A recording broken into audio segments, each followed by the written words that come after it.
Hey everybody, Dave Witt here.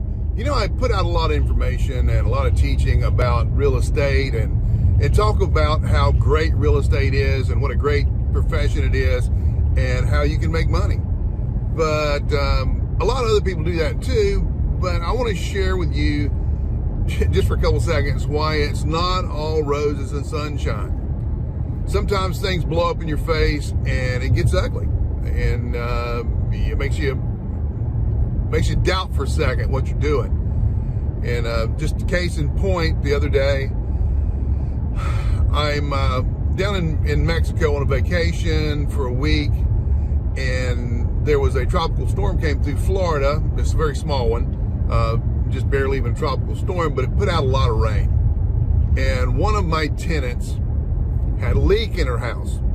The roof suddenly started leaking, and she walked into one of the bathrooms and water's pouring out of the vent fan of the bathroom. Well, obviously, you know, she freaked out and didn't think she could contact me because I guess up until recently, cell phones just didn't work in Mexico unless you paid extra.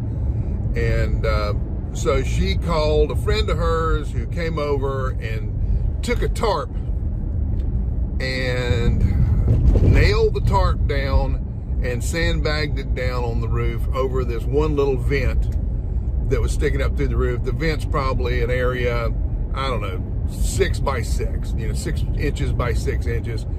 If somebody had any clue what they were doing, they could have walked up there with a putty knife and a little small, you know, $5 can of black tar patch, and it all been over. But he was doing the best he could, and he didn't know what to do, so he nailed the tarp down.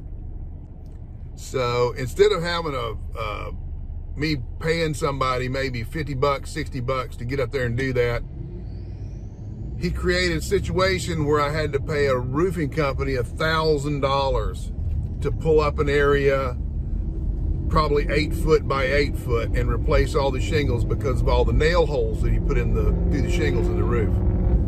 And a lot of, you know, I had some of my friends say, you know, you need to make them pay for that. You need to make the tenant pay for that. Well, you've got to train your tenants to take care of problems, or at least call you. Make sure that they don't ignore issues that are going to cost you tens of thousands of dollars.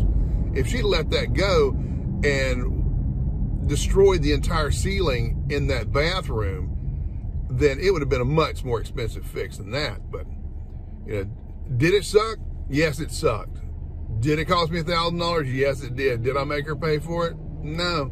No, I thanked her for being proactive and asked her to maybe not call that person next time. Maybe call somebody that actually has the word roofer after their title, or roof repair, not just Joe Bob that lives down the street and has a hammer in his hand.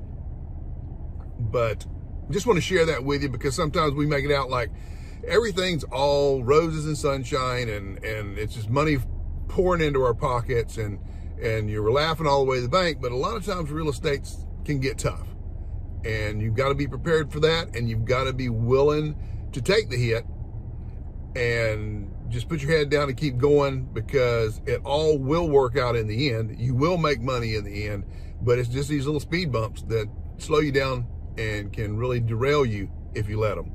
Well, have a good day. Stop by davidpwitt.com and check out, sign up for free training, check out some stuff I've got there, and I will see you later. Have a great day.